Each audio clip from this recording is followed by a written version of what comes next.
Kenapa kita makan nasi setiap hari? Kenapa bukan roti seperti di Eropa? Kenapa bukan gandum seperti di Timur Tengah? Sejak kecil, kita diajarkan belum makan kalau belum makan nasi. Tapi, dari mana sebenarnya nasi berasal? Siapa yang pertama kali menanam padi? Apakah padi memang tanaman asli Indonesia? Atau ia datang bersama perjalanan panjang manusia? Jawabannya membawa kita mundur ribuan tahun ke masa lalu, ke sebuah sungai besar di Cina, ke masa ketika manusia belum mengenal negara, belum mengenal tulisan, namun sudah membuat keputusan paling penting dalam sejarah umat manusia. Keputusan itu adalah menjinakkan padi.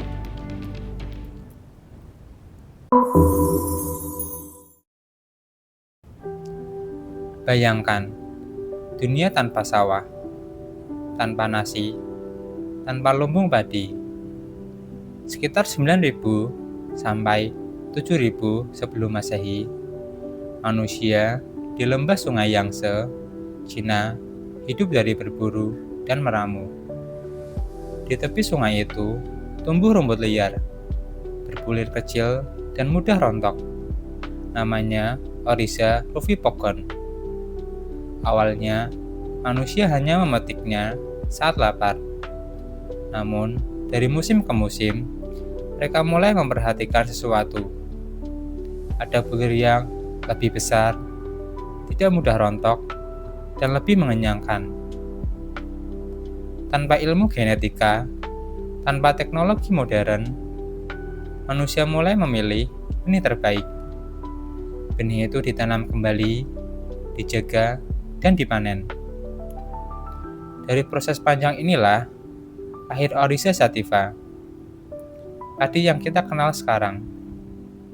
Menariknya, proses ini tidak terjadi di satu tempat. Di hilir Sungai Yangtze, leluhur Austronesia, nenek moyang kita, hidup berdampingan dengan kelompok Crayidae, nenek moyang Thailand Kamboja. Mereka mulai memahami air, belajar kapan banjir datang, dan kapan tanah siap ditanami. Sementara, di tengah Sungai Yangtze, leluhur Hmong Mien, nenek moyang Cina Selatan, Vietnam, dan Laos, mengembangkan pertanian padi dengan cara mereka sendiri. Di dua wilayah berbeda, manusia dan padi tumbuh bersama. Dan sejak saat itu, padi bukan lagi sekedar tanaman. Ia menjadi fondasi kehidupan manusia. Memasuki era Neolitikum, padi mengubah segalanya. Manusia tidak lagi berpindah-pindah, mereka mulai menetap. Muncullah budaya besar seperti Hemudu dan Majiabang. Pemukiman dibangun lebih permanen. Karena hidup dekat air, mereka menciptakan rumah panggung. Karena sungai adalah jalan utama, mereka membuat perahu. Karena berburu tidak lagi cukup, mereka menciptakan alat pertanian dari tulang. Yang paling penting, pertanian padi menciptakan surplus pangan.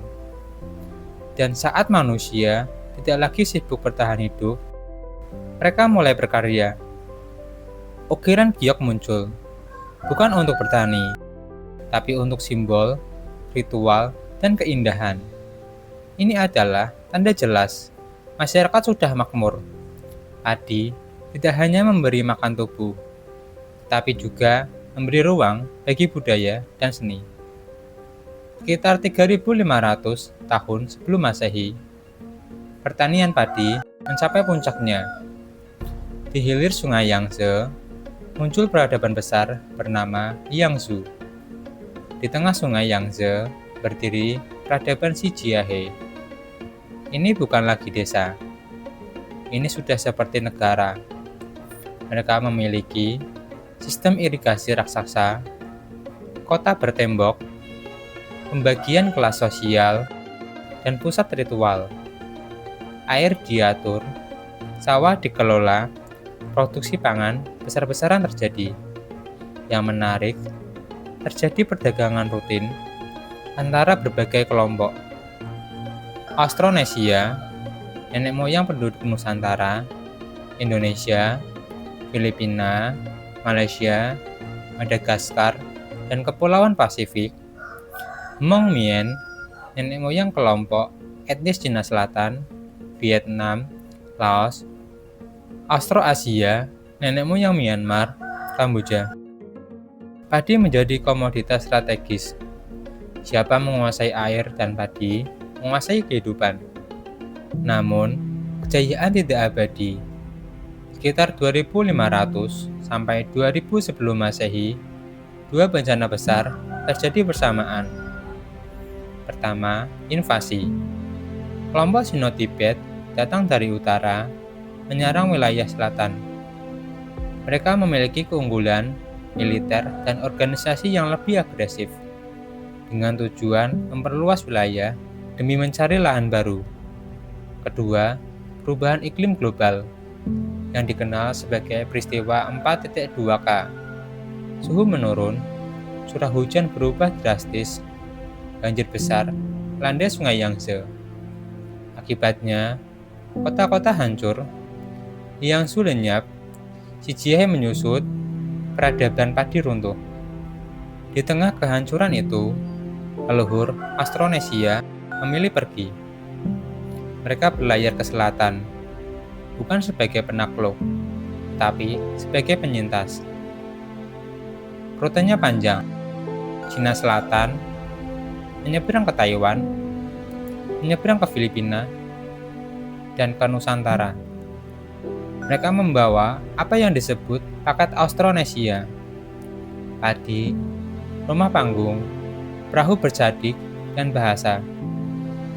Di Indonesia, padi menemukan tanah yang cocok, sawah berkembang, masyarakat menetap, budaya tumbuh, masih menjadi pusat kehidupan Nusantara.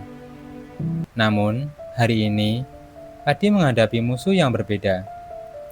Perubahan iklim membuat musim tak menentu. Hujan datang tidak pada waktunya. Kekeringan dan banjir makin sering. Lahan sawah menyusut. Banyak berubah menjadi jalan dan bangunan. Jumlah petani menurun. Usia mereka semakin tua. Anak muda enggan turun ke sawah. Ironisnya, kita bergantung pada nasi. Namun, semakin jauh dari sawah. Jika dulu padi menyelamatkan peradaban, hari ini padi justru membutuhkan pelindungan. Setiap kali kita makan nasi, kita sedang menyentuh sejarah ribuan tahun. Dari sungai Yangtze, menyeberangi lautan, hingga ke meja makan kita hari ini.